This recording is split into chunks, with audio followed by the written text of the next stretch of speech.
Bismillahirrahmanirrahim. Assalamu alaikum everyone. Welcome to the book reader. This is my second channel, and I hope all of you are doing well. Well, this is the very first episode and the very first video of this channel, and if you guys are new here, it is my request to you to join this channel, to subscribe it, and to share it with your friends. I'll be reading different sorts of books with you guys, and I will be sharing stories of the books with you guys. So the book which is right in front of me today, it is actually quite an amazing story. It is a story of friends, those lived in Brussels. So here at the back of the book you can find the detail of the writer, and as in my personal experience when I was in Saudi Arabia, back in Saudi Arabia, Jeddah, I have worked with the writer. Her name is Christina Berta, and she was very kind-hearted lady, and she was staying there with her husband and two beautiful daughters. So I have worked with them personally back in Jeddah in Saudi City compound that was located there. And as you can see, you have her picture. You find her picture here, and a few details about her. And at the top of the book, you can find a little bio also. Okay, and so I was the lucky guy who got with one of the very first copies of her publications.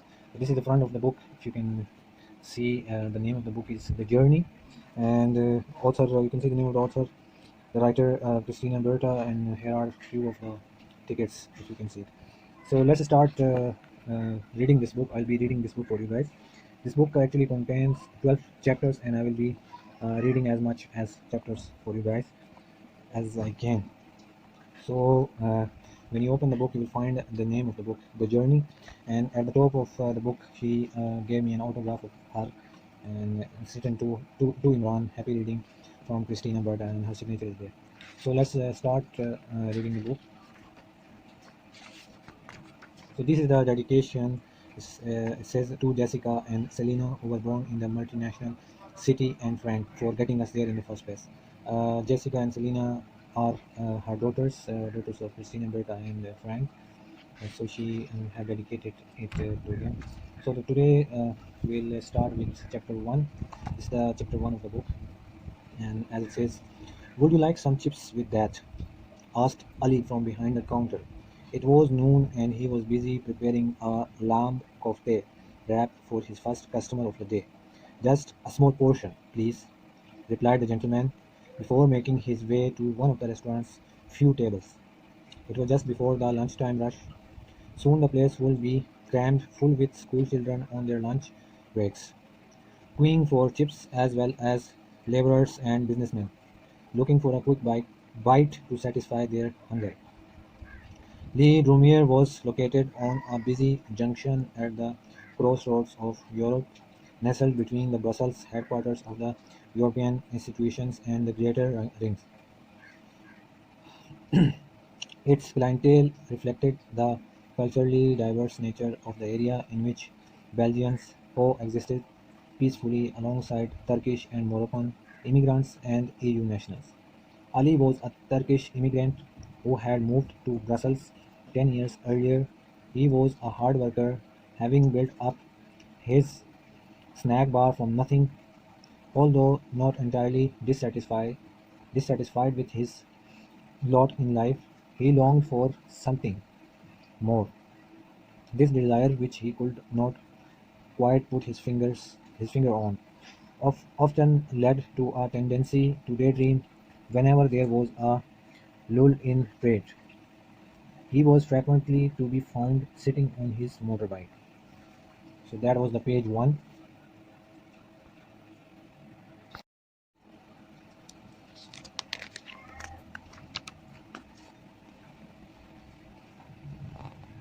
Outside the fast food restaurant, deep in thought, the sole customer seated in the far corner of the restaurant was not a regular.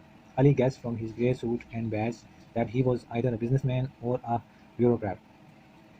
"Here you go, sir," said Ali, placing the freshly made food on the table. "Thank you," replied the customer, who was busy reading the latest issue of Europolitics. As he prepared to make his way back to the counter, Ali's eye fell on an article entitled Ankara Sees Crisis Looming. Victor was the permanent representative of a non-governmental organization actively lobbying in favor of Turkey's bid to join the EU. The country's membership process had been fraught with problems from the start, and opinion in Europe was divided. With many countries opposing Turkey's application, Victor had his work cut out for him. Do you mind if I ask you something, ventured Victor, noticing Ali's interest in the article? Go ahead, he replied. I am preparing a study on Turkish integration in Europe in order to gain a better understanding of the immigrant population. I am looking for somebody to represent the Turkish community in Brussels, to act as the voice of the people. He paused to take a sip of his mineral water. Would you be interested? Ali took a moment to reflect on his proposal. The voice of the people. What exactly did this mean? He wandered outside, looked up at the sky, half hoping to conjure up some inspiration from above, and turned in the direction of his motorbike. As Victor finished his meal, he placed the money on the table and made his way outside. Let me know when you have made up your mind, he said, taking a business card out of his inside pocket and handing it to Ali. Seated on his bike, deep in thought, Ali glanced upwards. Just as he did so, he witnessed the sun beginning to break through the clouds. Okay, guys, I have read you three pages of the book, and I hopefully will continue it in the next episode. So, if you guys like to, if you guys like to hear more about this book, please share this video and give it a thumbs up. Subscribe to the channel and share it with your friends. And I will be reading some more interesting books with you guys in upcoming videos. Stay tuned.